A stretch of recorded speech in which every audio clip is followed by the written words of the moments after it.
আসসালামু আলাইকুম আপুরা, কেমন আছেন সবাই? Welcome to Julie daily life. তো দেখেন, আসলে আমি অনেক দিন আপনাদের জন্য ভিডিও ছাড়তে পারি নাই, যেহেতু আমি বাপের বাসায় গিয়েছিলাম, ওখানে নেটের প্রবলেম, তার কারণে গিয়ে আমি কিছুদিন ভিডিও দিতে পারি নাই। তো যা হোক, আপনারা সবাই ভালো আছেন? তো দেখেন, আজকে আপনাদের সাথে আমি একটা ভিডিও নিয়ে আসছি।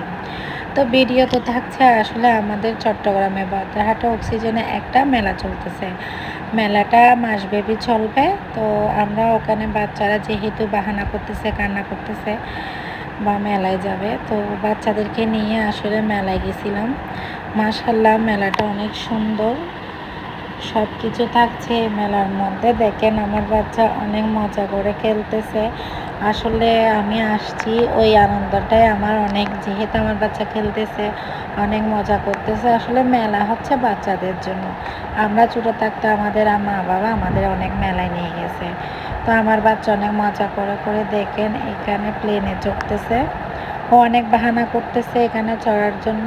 তো এখানে অনেক ভিড় ছিল, তো ভিড়ের মাঝে আমি টিকিট কাটছি। টিকিট কেটে বাচ্চার আনন্দের জন্য তো সব মায়েদের সব কিছু করতে হয়, তো এর মধ্যে একজন আমিও পড়ছি। তো আমার আপুরা কীরকম অবশ্যই কমেন্ট বক্সে জানাবেন।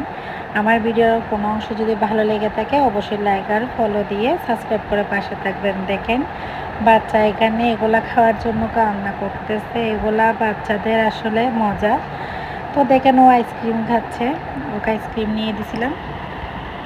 এগুলো এক ধরনের আইসক্রিম, আসলে আমিও জানি না। এখানে দেখেন নাগরদোলা আছে, সবাই নাগরদোলায় চড়তেছে। এখানে নৌকার মতো নাগরদোলা আছে। আসলে আমার অনেক শখ ছিল নাগরদোলায় চড়বো, কিন্তু আমার বাচ্চা ভয় পাচ্ছে, বলতেছে না আমি চড়বো না। তো যা হোক, ও চড়তেছে না। সবাই আসলে আজকে শুক্রবার ছিল, তো জুমাবারে মনে হয় সবার বন্ধ, মেবি সবারই বন্ধ, তার কারণে সবাই গেছিল। দেখেন, এখানে পানির মধ্যে কিছু হাঁস দিছিল, আসলে বাচ্চাদের জন্য সব খেলনা। তো এখানে আমার বাচ্চাকে দিছিলাম, আমার বাচ্চা চড়তেছে, ও মজা করতেছে। আসলে মেলায় গিয়ে মনটা অনেক ভালো লাগছে। মেলায় বলতে তো আনন্দ, মেলা বলতেই খুশি। যা হোক না কেন, অনেক মজা করছি আমরা মেলা গিয়ে। তো আমার ভিডিও আপনাদের কীরকম লাগছে? আমার কোনো অংশ যদি ভালো লেগে থাকে অবশ্যই লাইক সাবস্ক্রাইব করে পাশে থাকবেন, আমার জন্য দোয়া করবেন, আমি যেন আপনাদের জন্য আবার ভিডিও নিয়ে আসতে পারি। আসসালামু আলাইকুম।